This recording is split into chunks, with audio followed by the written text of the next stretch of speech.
Radio, where gamers roll. www.d20radio.com.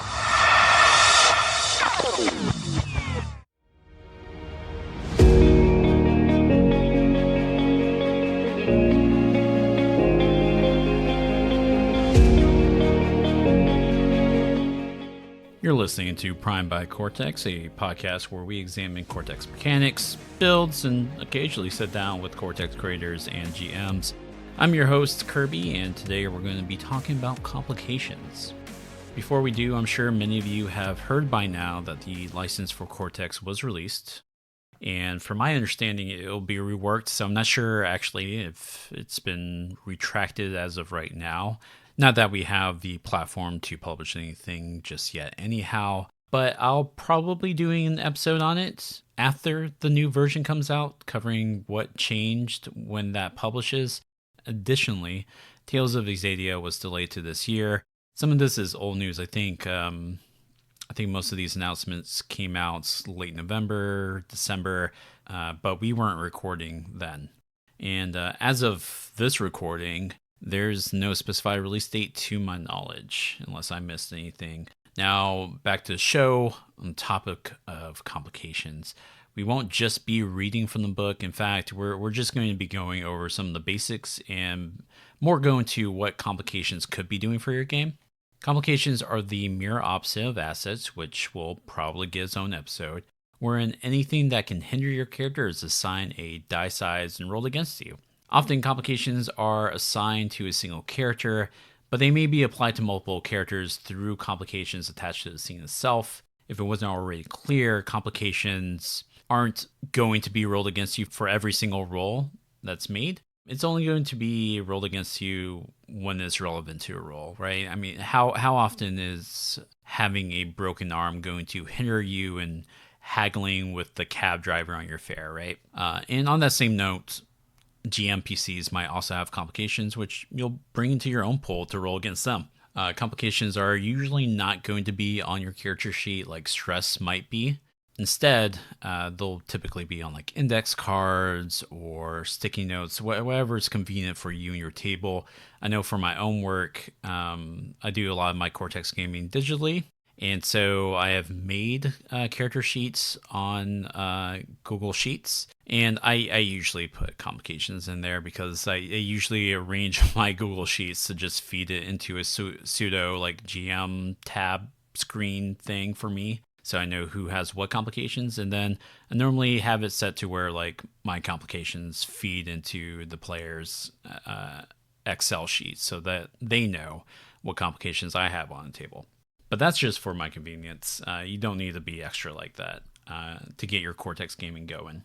In either case, complications are things that can be tangible, like having a broken leg or slippery rocks or a disgruntled customer yelling at you while you're trying to make amends with your husband at the grocery store. They can be intangible, like when another PC has inflicted guilt as a complication after you role play out a contest.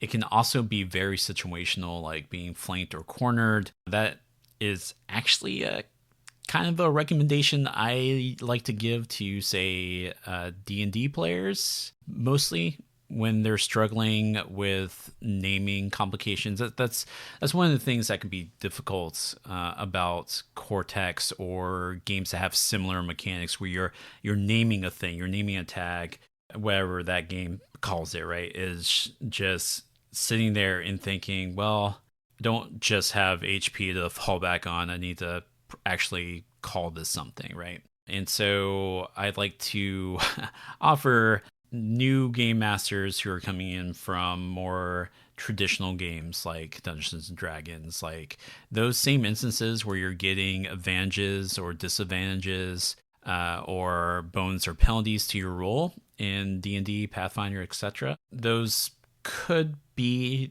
intangible assets or complications like what I'm talking about here, where you're in the middle of a duel on a ship that's rocking back and forth. Pirates have boarded and you're currently flanked by two pirates, and they are basically stuck on you like glue until the situation changes, right? Now, usually these complications are everything that's not already covered by stress. If that's a mod you're using at all, for your Cortex game. In the case of Tales of Vesalia, you wouldn't actually be using complications at all. Last I checked, that game just uses stress. Still, if you have an injury stress, you're probably not going to name a complication that has to do with specific injuries. You just increase the size to the injury stress tracker. Now, complications are recovered when either it makes sense that it's not relevant anymore, the high alert D10 complication for when you were robbing the bank, 3 towns back can probably just go away unless you're intent on pulling that plot thread in the form of, say, investigators following in the player's wake. The broken leg you had last year probably not going to give you any trouble anymore. Could be renamed, perhaps, though. It could be renamed to a bad limp that you have, and you're still kind of learning how to live with that limp until you actually get into some more actionable moments where you get rid of that complication. That's an interesting approach to take with it. Another way you can get rid of complications is if they're reduced to a D4 in size.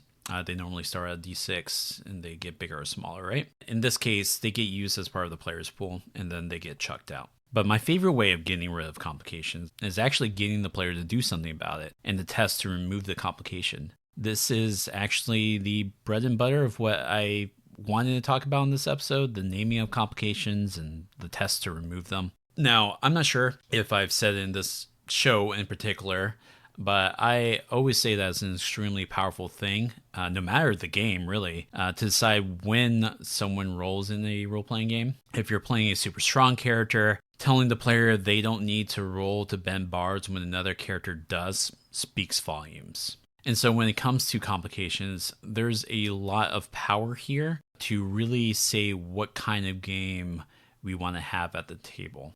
Is it good enough that my character, Jen Eric Pearson, uses a makeshift splint to heal her leg? Maybe it is. Maybe her leg wasn't broken like we thought it was in the last scene. Where things get juicy is using the complications to drive the story. So telling Jen Eric Pearson that she needs to get proper help from survivors encamped across the city to heal the broken leg complications is a big deal. There's zombies in between here and there. It's already stated in the book that this is at the GM's discretion. Recovery roles might need special location, people, or things to allow for the recovery. So what I'm saying here isn't anything new. It's just something I really want to highlight when discussing complications. And so naming a complication then becomes a really good way to drive a session. One of my favorite things is Doom Pool in general. One of the things that the Doom Pool allows is to just spend a die out of the Doom Pool and attach it to a scene. I usually take it a step further and I'll sometimes attach a complication right at the beginning of a session to a character. If I'm not sure how I want to start it, but I know what the general situation is. So I might say, we're opening up this session where you are currently at the bar in the small western town. You have a D8 surrounded complication. Glancing out the window, you can see several lawmen approaching, right?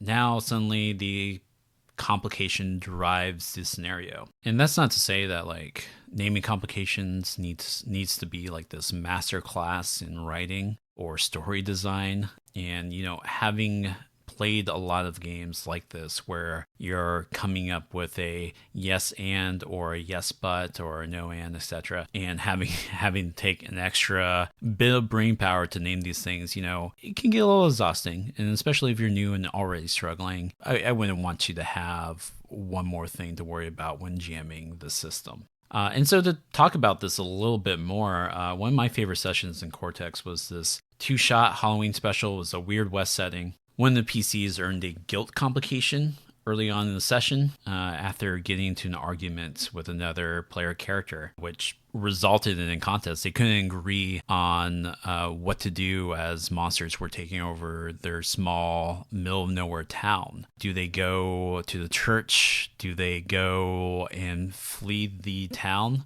And so our main PC here, who suffers the guilt, they lost the contest, right? They were basically made to feel bad for all their neighbors that didn't make it and just pulling on those heartstrings. And so when this player received the guilt complication, which wound up being like a D6 or a D8 guilt complication, I told them that the only way they were going to be able to test to remove this guilt, open to more ideas, obviously, was to confront the PC who gave it to him or do something on behalf of that PC. Sure enough, the moment before the final fight, the PCs are holed up in the town church, which is half burned down because monsters, obviously. The two PCs get into it. Now, our PC with guilt complication never wound up recovering the guilt. In fact, it just stepped it up from D6 to a D12. The PC would go into the next scene carrying this guilt, and almost perfectly, he sets himself up for the hero sacrifice, bought time for the other PCs to escape, and their last role wasn't to just blast away some monsters, but rather to try to get rid of the guilt complication.